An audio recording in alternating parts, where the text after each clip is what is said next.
Hi there, everybody. I'm Jamie. I work at Longy School of Music. We'll give it a couple of minutes to see if anybody else wants to join us, but we'll start around 8:01, 8:02. Thank you so much, Renee and George, for joining us tonight. We've got the fabulous, fantastic Melissa Salguero with us, which I am thrilled about. Um, I really like to start these with, if you just want to throw in the chat where you're zooming in from and maybe what you do in this world that brought you to a Changemakers series. That'd be fun.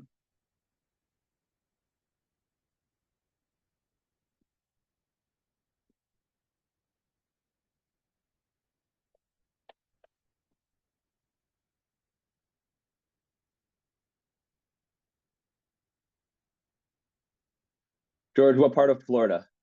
My parents live outside of Sarasota. Parkland, very cool.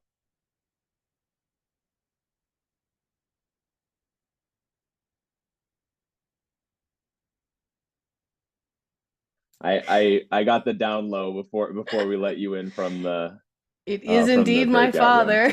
father. This might be a first for the Changemakers. It's a family affair.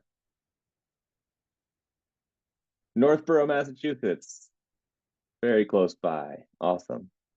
And Melissa, where are you zooming from tonight? I am in Bridgeport, Connecticut, Very nice. or the All right, abyss of Zoom. well, we'll get started here. In this session, award-winning music educator Melissa Salguero shares her journey transforming challenges into opportunities within the music classroom. Discover innovative strategies to inspire creativity and resilience with students, even when resources are limited. We'll hear some practical tips fostering a positive classroom culture, integrating technology, and encouraging student ownership of learning. We'll leave here with a toolkit of ideas to enhance teaching practices, ignite students' passion for music, and create a lasting impact. And with that, I'm going to turn it straight over to Melissa. Thank you so much. I really appreciate the warm introduction. And Jamie and I go way back to my early teaching days in Hunts Point in the South Bronx. And it's actually quite funny because we were teaching next to each other, literally across the street from one another for years. And then we met in Texas at a conference, and it was like, wait, you're in Hunts Point? Me too. Oh my gosh, we should collaborate. And we made it happen. And ever since then, we've been collaborating through different sessions, and I've been up to visit his students a few times, and now this Changemaker session. So, without further ado, I would like to start my little presentation here. And I am so happy to be here because um, my whole career is about creativity and resilience and being resourceful. So I just love that I can share that with you all and even anybody who watches the video after. And let's start off the day the music died. But actually, that's a little dramatic. So let's get rid of that title. Let's go for something. Okay, the day my school was broken into, and then all the instruments were gone, and I had to figure out what to do, and I had no idea what to do because this was literally never happened to me before.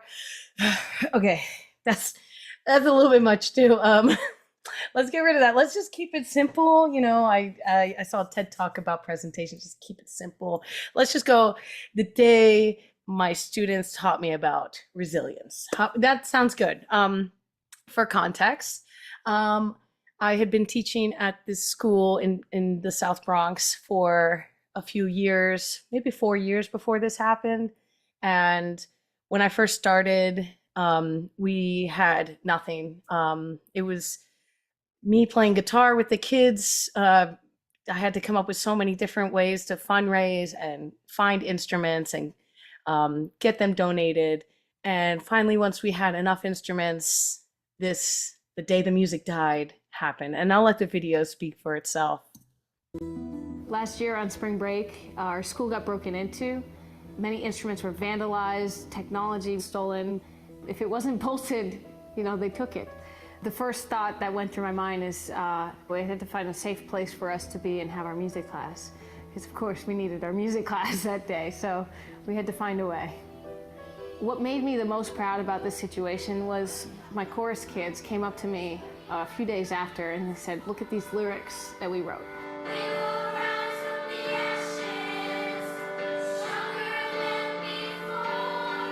They created something beautiful out of a tragedy, and they learned how to express themselves.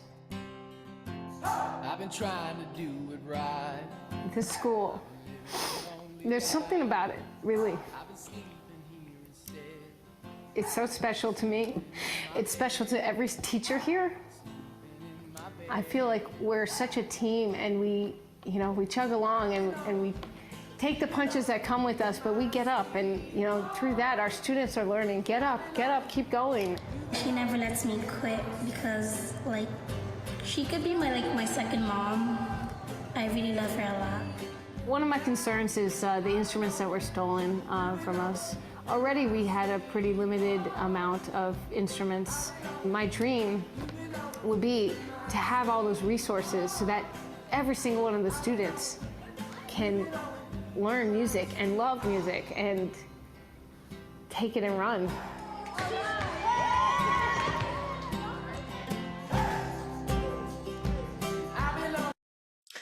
So that's just a little bit of how we got music back in the school and what my students actually, how they responded to a challenge.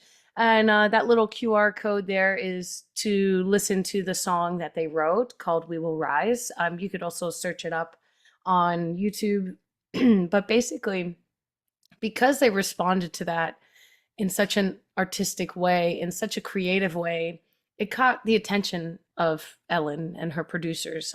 And we were able to not only replace the instruments that were taken, but also that and so much more. So this ended up being, I hate to say it this way, but this ended up being like one of the best things that could have happened to the school in a terrible way, but we ended up way better in the long run. So this brings me to, what do you need in order to be resilient?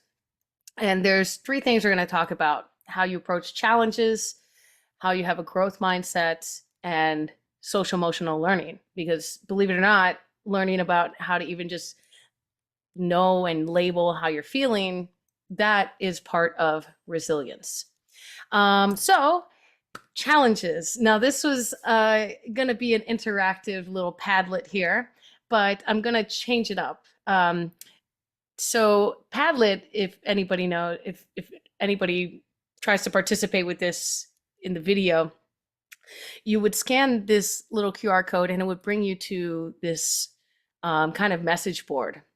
And some of the challenges I'm going to just kind of put in here. And if you're in the Zoom here, you feel free to join. You can, I'll also put the link in the chat for us. Let me see if I remember how to do this from back in the day. There we go. Oh, yep. So you should be able to click on that and join. And then you just click this little plus button here if you want to add. So some of the challenges I've faced in the classroom have been, stolen instruments. And this is also kind of demonstrating a way that you can interact with your students too, and make things more interactive. And then they can even react and comment on them.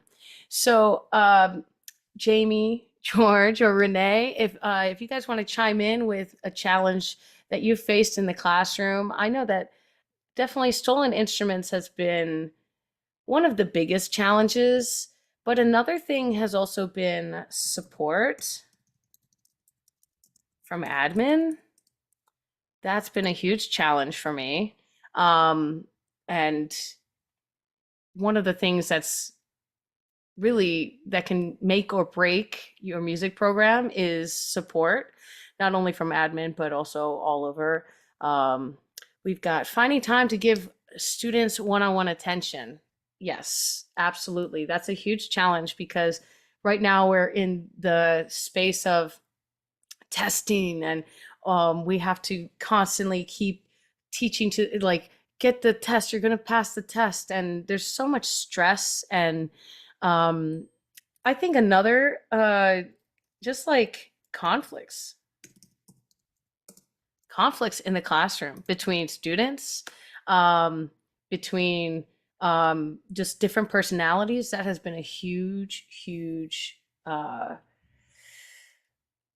challenge. And these challenges, when you approach them, you have to be really creative about how you view, not only how you view them, but also how you see them. Like I just said, how you view them, right? How you see them not as a problem, but as a puzzle to figure out. Lagging skills post-COVID, yes, especially SEL for sure. I agree with that too. The SEL learning, I've noticed that students just don't know how to interact with one another, and it causes a lot of conflicts with that. Well, I'm going to go back to my slideshow here. And again, this is called Padlet, and it's a really neat interactive thing to add to your presentations. So when you're approaching challenges, I've kind of narrowed it down to 3 things here just to keep it simple. Change how you see it, right? Problems aren't the roadblocks, they're puzzles. Kind of helps you figure them out if you approach them that way. And I'm going to be talking about mistakes a lot today, but my approach to mistakes has been the same and consistent, not only with myself, but with my students, is that mistakes help you grow. Okay.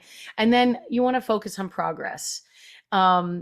The reason why I have this picture here is actually because one of the activities I love to do with my students every year is I put them in chairs. Every single one of them is in a chair, and I give them a challenge. I say, okay, you have 2 rules. You have to take your feet off the floor for 5 seconds, and you have to be connected to a chair.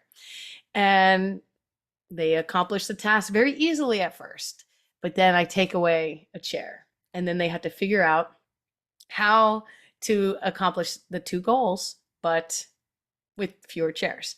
So then ultimately they all get down to 1 chair, and then they have to figure out how to do it. And this was a band, one of my bands of, oh gosh, there was like maybe 35 or 40 kids in the band at that year.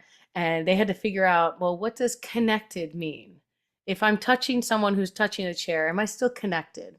So a lot of the problem solving skills that I try to teach my students are through little games like this.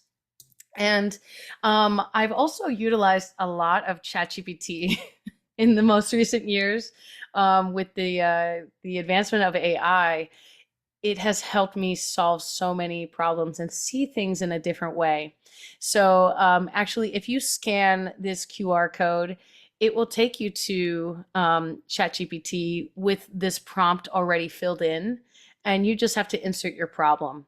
And it does a really great job of this divergent thinking of just like some of the things that it comes up with, I've never even thought about. And so that's a great idea. Here is an example. It fills it in. And then I said, I have a concert coming up with my guitar player broke his arm and he cannot play. I want to include him in the concert. Give me some ideas. And it goes everything from reimagining to even accommodations, and even just, put him in a storytelling MC role.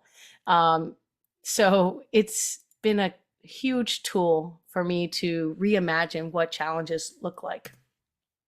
The next thing about resilience is having a growth mindset versus a fixed mindset. Oftentimes students in my class, when they first come in 6th grade and they're meeting me for the first time, I hear a lot of these comments. I don't like to be challenged. I can't do it. I'm frustrated. I'm going to give up. I'll stick to what I know. And it doesn't allow them space or flexibility to grow. A growth mindset really focuses on that, growing, progressing, steps towards the goal. And so what does your classroom look like? It should be surrounded by positivity. I know these posters are really corny, and but when I have my poster of the power of yet, right? They're looking around, they're taking in the information. So I can't do it yet. And I don't know yet. I don't know. This doesn't work yet. And they're constantly getting that message, those positive messages all over. When you walk into my classroom, there's a lot of these posters up where it's just screaming, you can do this, practice progress. Yeah, these really make me smile, and I know they're corny, but it's okay. It's okay to be corny sometimes.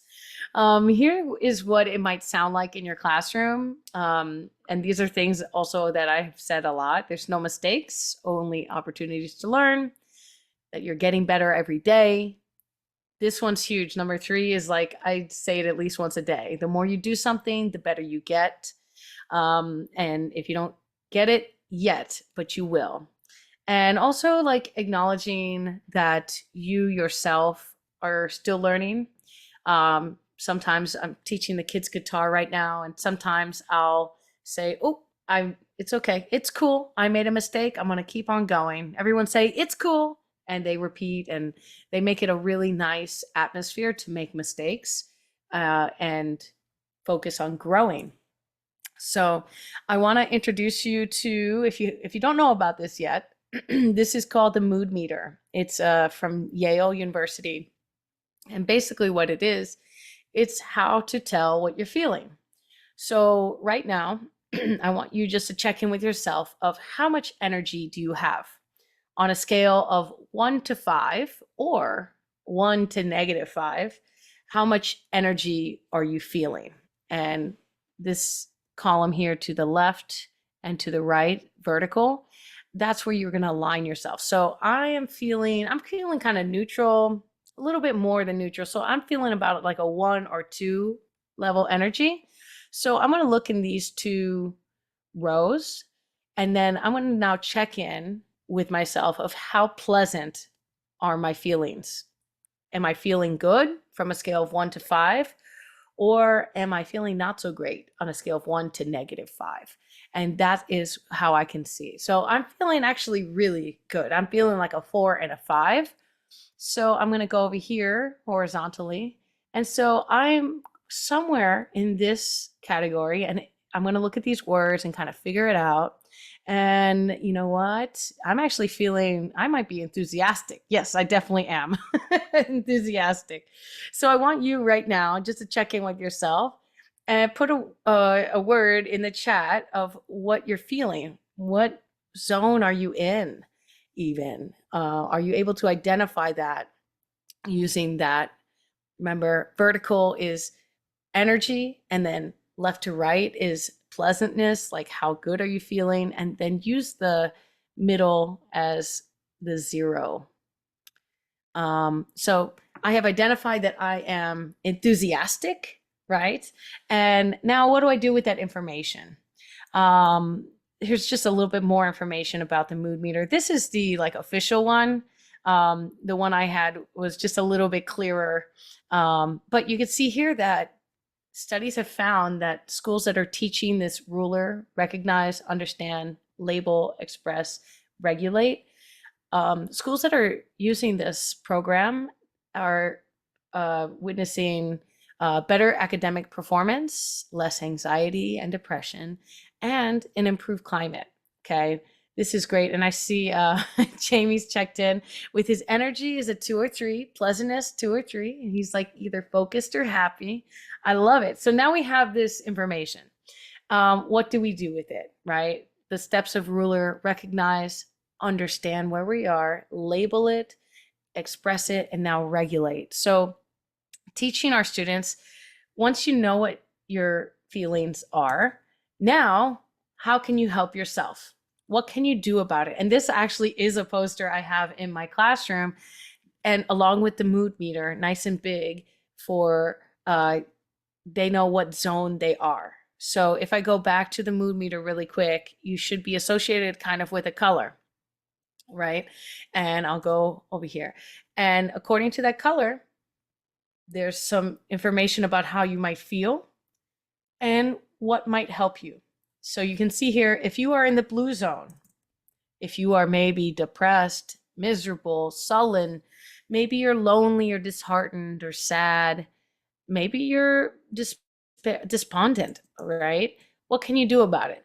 You can talk to someone, you can stretch, you can take a brain break, you can stand up, you can take a walk, you can even close your eyes for a few minutes. The important thing about here is we are giving our students options, because when you have options, you make better choices. And kids are always learning how to choose, oh, did this work? Did this not work? And they're learning through life experience, but this helps guide them in a little bit more directed way. And I would challenge the thought that maybe this is too simple or too kiddie. I would challenge that thought and say that even if I can find value in this as an adult, of, okay, what options do I have? Let me make a list of things that help me when I'm sad. And then I just pick one of those things and I know it's going to make me feel better, right? Let's go to the yellow zone, because I was feeling yellow. I have high energy, right? Yellow is, I tell the kids, it's a good zone to be in, but the ideal zone to be in for learning is a calm, focused state in the green zone. So what might help you get to the green zone are all these things on the bottom here.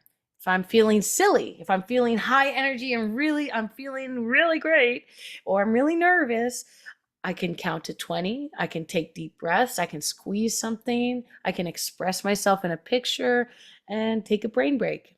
And finally, that red zone, that zone where you're feeling, oh gosh, you're feeling not great feelings. You're feeling high energy. You might be feeling angry, mad, out of control. What might help you? Definitely stop what you're doing. I always talk to my students about, when you're in that red zone, you sometimes make decisions and then you regret them. So stop what you're doing. That's the first thing. Don't make any more choices, just stop. And then breathing. Breathing always helps. And I'm sure you have your favorite breathing exercises, but it always really does help. Now, as a teacher, when I recognize that I'm in the red zone, I will literally ask my students, I would say, I need 30 seconds. Let me breathe for 30 seconds, and then I'll come back to the lesson.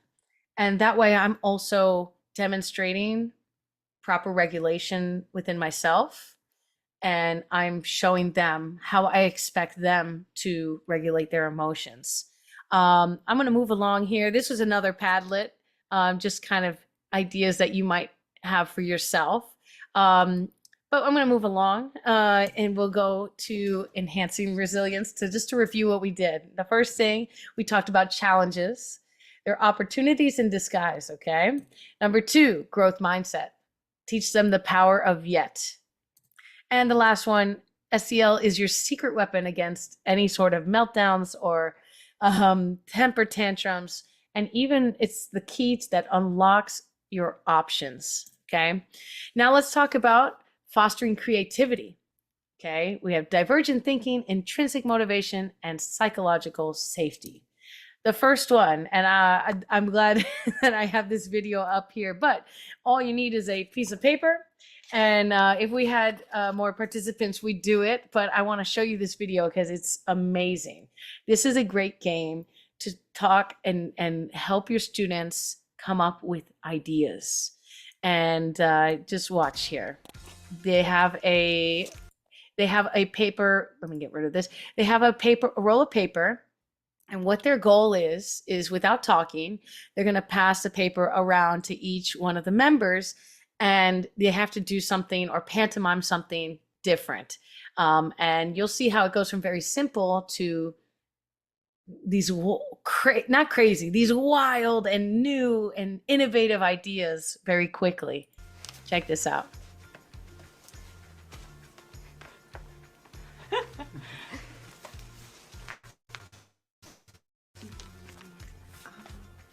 And what I love about this video is you can also see how they are getting ideas from each other.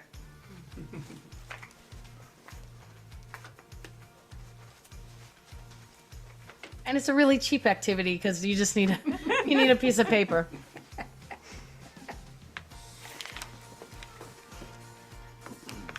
Oh, a javelin.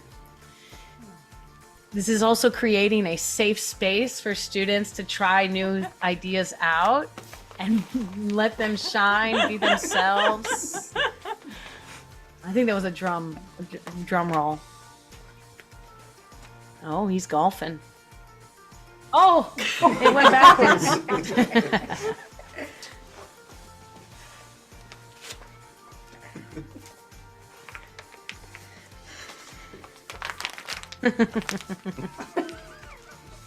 So now you can even see there's a note about bending the paper, right? Taking the paper out of its restricted form. And so then they also start to do it as well. Here she is making a tie. Oh, okay. New ideas are coming. Generated from each other.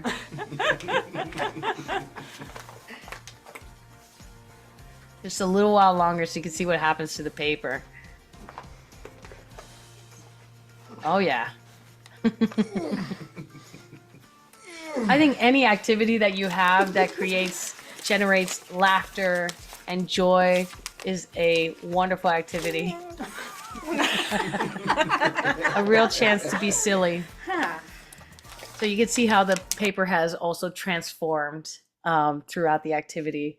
It's really great. And actually, I've done this with my students and it's nonstop laughing because by the time, those kids who are super in the very silly mode, they are just so excited just to express that.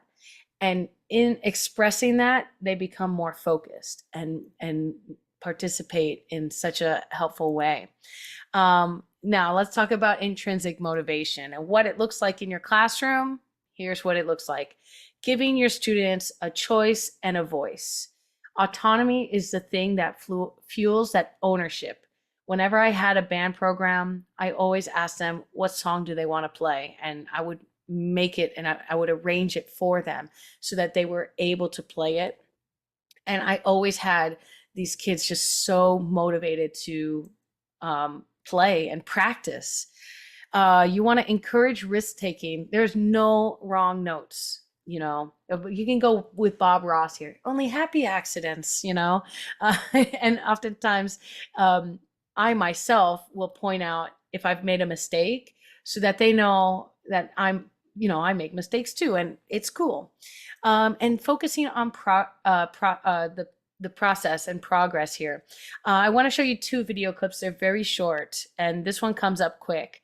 I had this student named Ashley who, when they came to film this very first video, it was the beginning of the band season.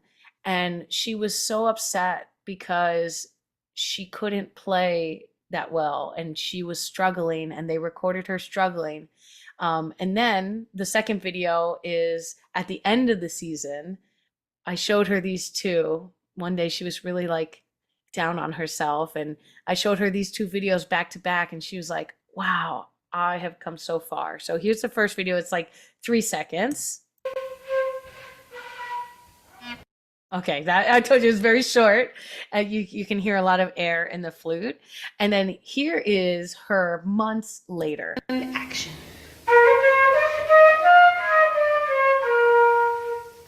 Amazing full sound.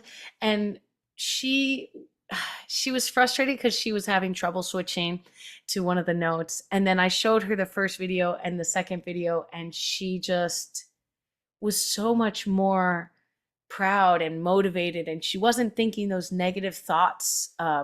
So it's really important to talk about progress and moving forward. Intrinsic motivating. This is a huge part of creativity, believe it or not.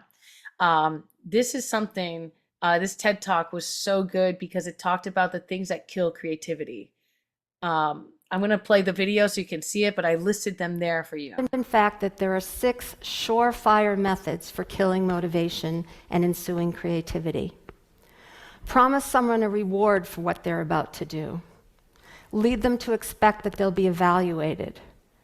restrict their choice, restrict their time, breathe down their necks, peer over their shoulders, and engage in surveillance. And the killer number 6, the most powerful killer of all, bring all those other killers together into situations of competition. Expected reward, expected evaluation, restricted choice, restricted time, surveillance, competition. This recipe for how to kill motivation and creativity most unfortunately reads like the recipe for the typical classroom. Not only that, but that is literally every band program I've ever seen, going to MPA and state festivals. And yeah, it is like a horcrux for me, is this, all of this. So how do we incorporate choice and a stress-free evaluation, holding them accountable, and how do we get them to do anything if there's no rewards? PBIS and extrinsic, intrinsic. This is something that it evolves over time. It is honestly, it's your preference as an educator and your decisions to, rewards are not a bad thing. She does talk about that in the video, but as far as for creativity, for stretching that muscle and really getting your kids to think about new and different ideas, you can't give a reward for the most amount of ideas of how many different uses can you come up with for a paperclip, right? So we want to stray away from that, and we want to focus on how to get them to be intrinsically motivated. Psychological safety, this is the last one, is I think something that has evolved over the course of my career. It has evolved with the generations and what is important to them, and also what are the threats to their safety over the years. We have social media now that has seeped into all of our lives, and now there's private chats and group chats and Snapchats and all these other things that these kids have to worry about. And in the classroom, how do we make them feel safe to take risk and to express themselves? Here are 3 ideas, okay? Encouraging that expression.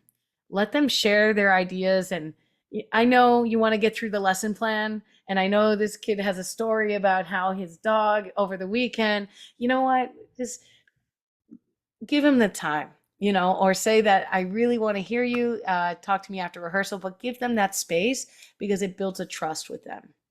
And once you have that trust, they know that if they fall, you're going to catch them. Okay. Positive feedback throughout. There's always a positive way to mention how to get better at something, right? So you're going to model always positive reinforcement here, and saying things like, instead of saying, if the student gets an answer wrong, you say, oh, that wasn't quite it, but I can see how you could think, and kind of validate their answer. But we also want to ask questions that are more open-ended. Instead of asking just to identify what are the parts of the guitar, you can ask them, what's, in your opinion, what's the most important part of the guitar and why? And then they could have a debate about it. And that sort of discussion, I don't know, that would be interesting to have a debate about what is the important. I would argue the strings. I don't know, maybe. Okay, moving on. And the last one is to infuse joy into your classroom. Make it fun, make it joyful. You should hear laughing and smiles and ooh and ahs, and you yourself as an educator should also take risk. And when something doesn't go to plan, it's okay. I have 2 video clips here to share with you. The first one is a video clip of my students actually improvising on the iPad. And it was an adaptation that I came up for this particular student so that she could she was having trouble with like improvising on the blues scale. So I used the iPad, and you could see just how much joy she has with this. We're singing,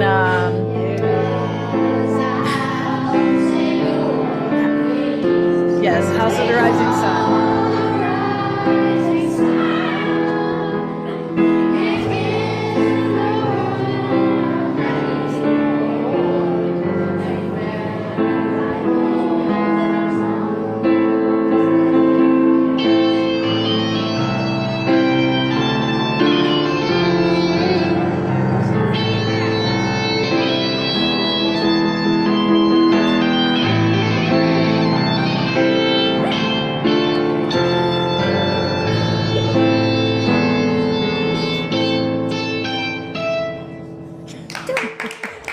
Nice job. The camera person was going up and down with the beat.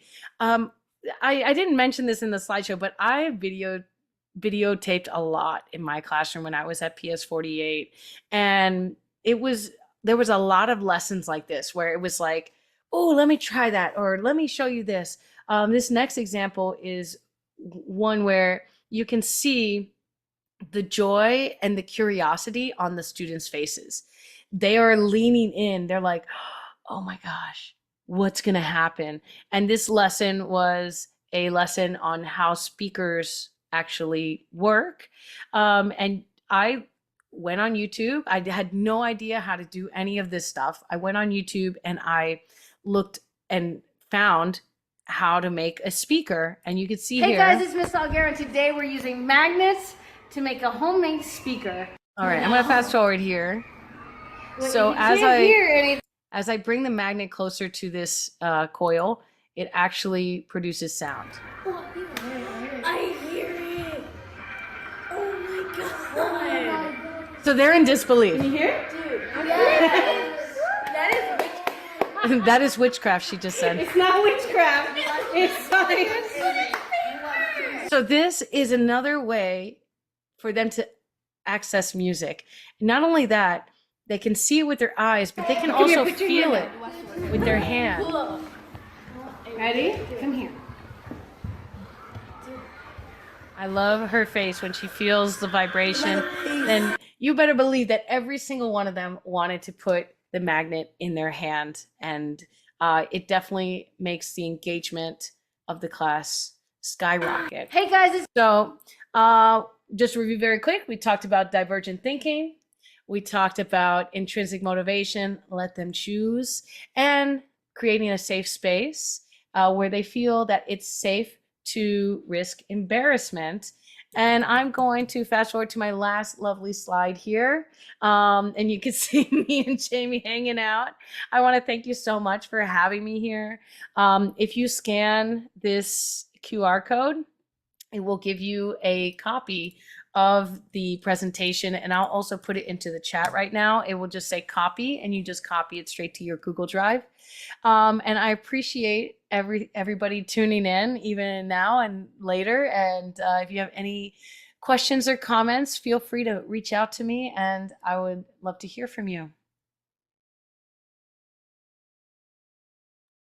Thank you so much, Melissa. I can honestly say that it is always such a pleasure to hear you speak. And every time I hear you talk, it reminds me of the love for humans that is at the heart of teaching. So it's just a joy to hear you tonight.